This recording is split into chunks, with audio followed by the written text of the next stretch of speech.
Right, are we live? Yes, we are live, and we've just seen Manchester United get absolutely smoked. Now, listen, before we start to dissect this game, like, sub, and share the content around. Do whatever you got to do to help the channel grow. Like it says down here, just do whatever you do that you can to contribute to the channel. And I have shared this on Twitter. So if I can just get that sorted out now before I start. Right, that's done. Right, cool. So as it says on the thumbnail, if I can actually get it uploaded, because I don't know why, but it was bugging. We've just seen Manchester United get absolutely smoked by Man City, and do you know what? When you have a new manager come to a club, I hear it when you say things take time, things can, things won't be easy in the beginning. However, the way that we've seen these all get smoked for pretty much the whole of Amorim's reign. 1 second, if I can actually get this fucking thumbnail uploaded, that'd be nice. Right, cool. We have a thumbnail. Cool, we've got a thumbnail on the stream now, I think. Do we? Or is this thing gonna be fucking bugging forever? Alright, 1 second.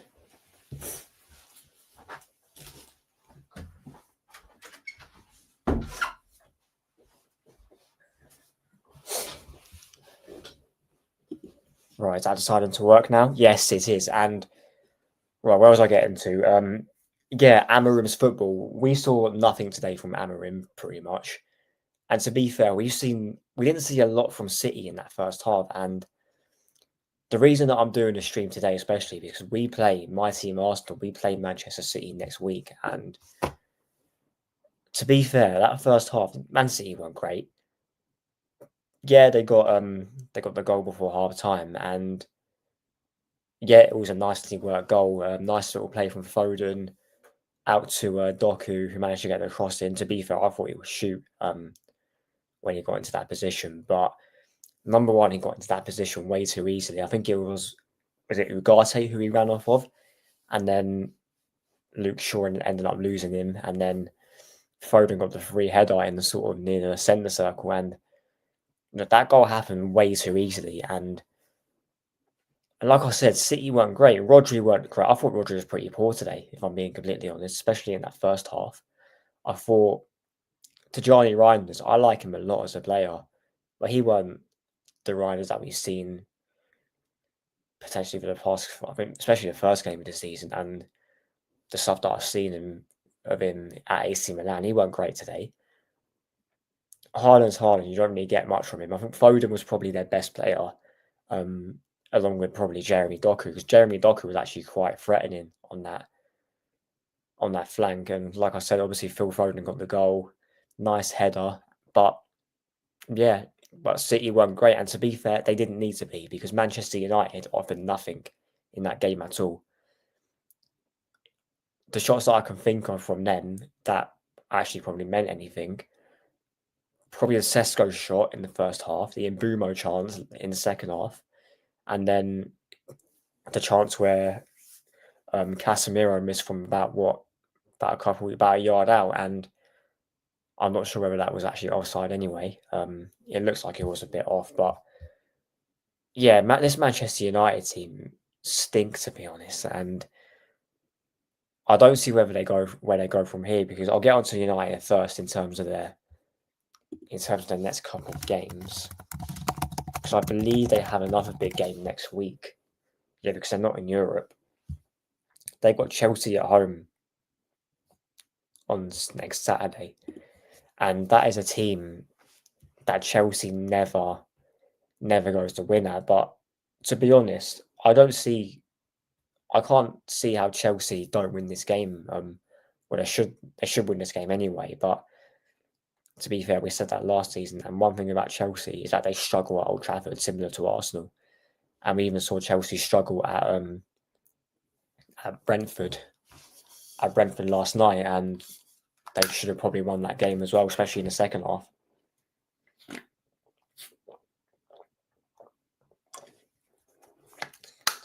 He's gonna do fucking water bottle as well. But anyway, but yeah, this Manchester United team, I'm not seeing anything from this, and this fucking system that Amorim is playing as well. He's playing the back five. He started today with Mazraoui at wing back, which I don't understand. Yes, Mazraoui is a decent player, but he's not attack minded like that. And to be fair, normally he would start Dalot there, but even then, that's the wrong decision as well. And as soon as I saw that midfield of Ugarte and Bruno Fernandes, who, by the way, Bruno Fernandes, who loads of people rate, again, nowhere.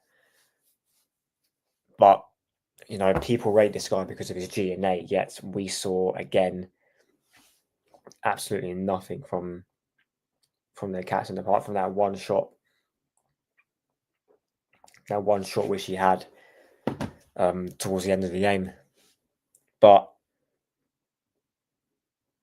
especially Man United fans, especially on playback, I'm seeing a lot of people finally turn on Ruben Amorim, and rightly so. I'm pretty sure this guy has got less points than he has games played or something stupid like that. I think it was like 29 points in 30 games.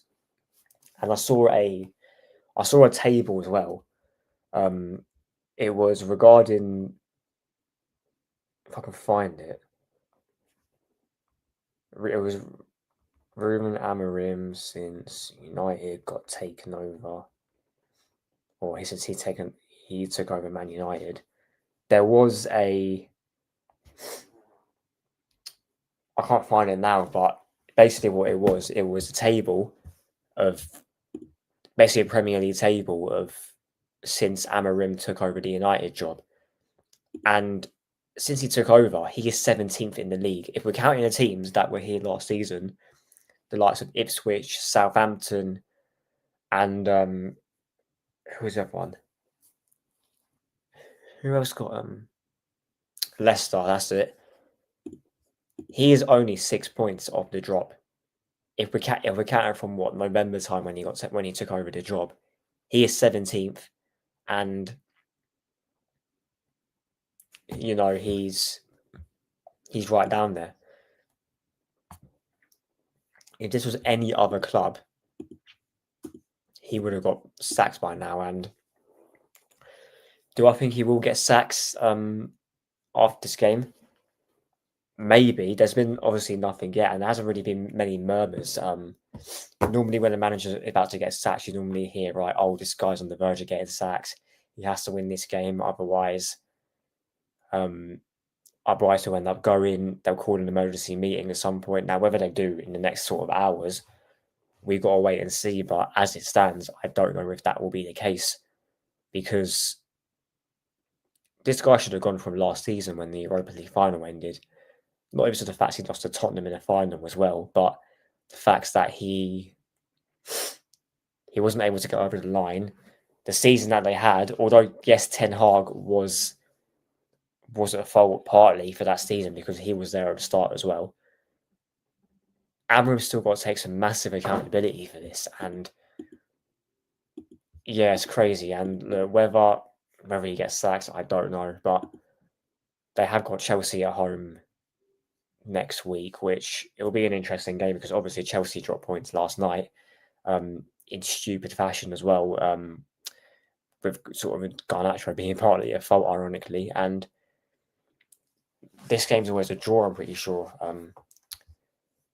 But oh fuck's sake, 1 second.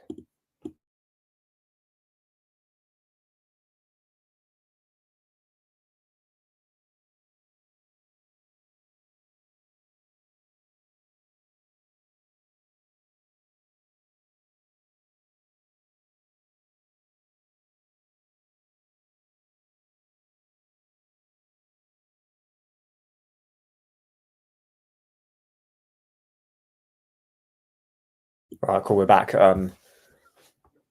Oh yeah, where was I? Oh yeah, the Chelsea against Man United. I have no idea how that game's going to turn out because Chelsea, even to be fair, last season they were.